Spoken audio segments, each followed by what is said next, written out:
cohabiter les syndicats. La machine est toujours en marche.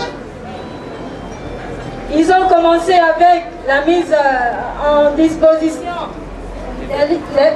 disposition des leaders syndicaux.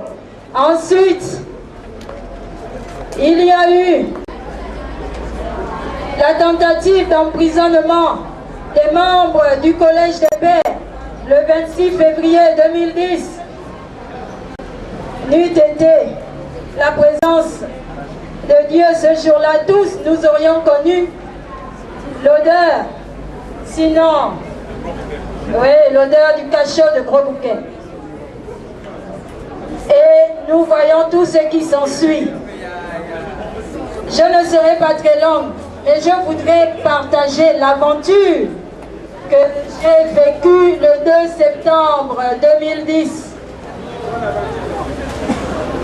Il est 18h30, 19h, mettons, presque 19h. Je suis au bord de mer, je demande au taximan de m'emmener au carrefour à droite pour me rendre à Ovendo. Le taximan accepte et il me fait le tour de ville. Il me fait faire le tour de ville. À un moment, je m'énerve et on arrive aux environs du feu rouge d'Akebe, on descend vers Awenje. Arrivé, on dépasse le B2 d'Awenje. Il s'arrête juste en face du marché de bananes. C'est un endroit pas très éclairé. Et il me dit, je ne continue plus.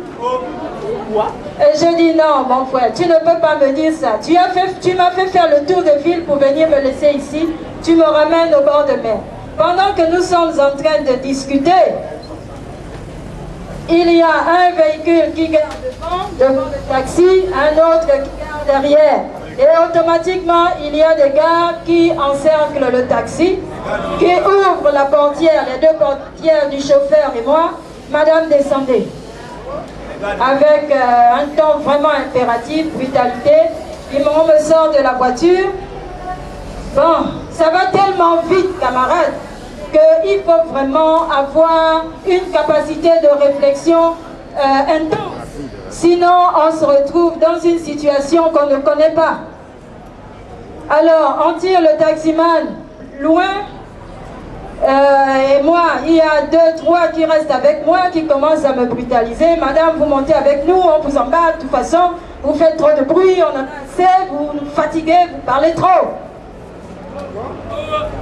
Et moi de dire, mais je ne peux pas vous suivre.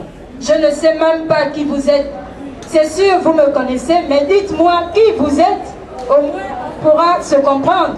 Alors, il y a un qui était très chaud, qui commence à sortir. Elle parle trop, elle nous fatigue.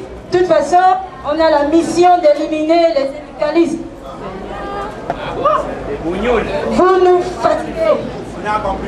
Donc, nous sommes restés dans ce genre de conciliabule jusqu'à 22h. Jusqu'à 22h, nous étions là. C'était le même scénario. En fait, pour dire, chers camarades, que vraiment, nous ne sommes pas à l'abri de la mort. À tout moment, on peut nous coopter, faire de nous ce qu'ils veulent. Tant que la base,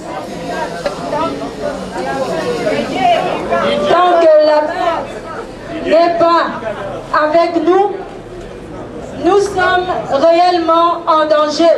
Ce n'est pas du jeu ce que nous faisons, ce n'est pas de la blague. Mais il y a des camarades, ce qui est vraiment déplorable, c'est qu'il y a des camarades qui ne croient pas en ce que nous disons.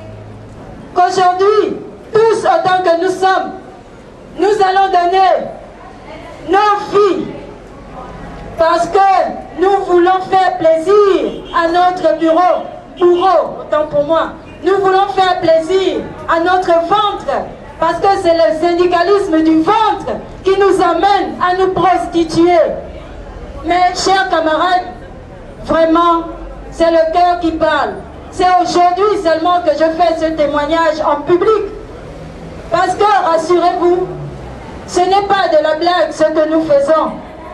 Nous marchons dans la rue, nous sommes en danger permanent.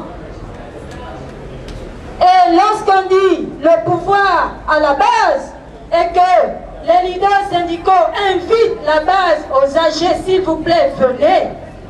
Parce que lorsque pendant les AG convoqués par le collège des pères, la base ne se présente pas, mais vous nous jetez en pâture.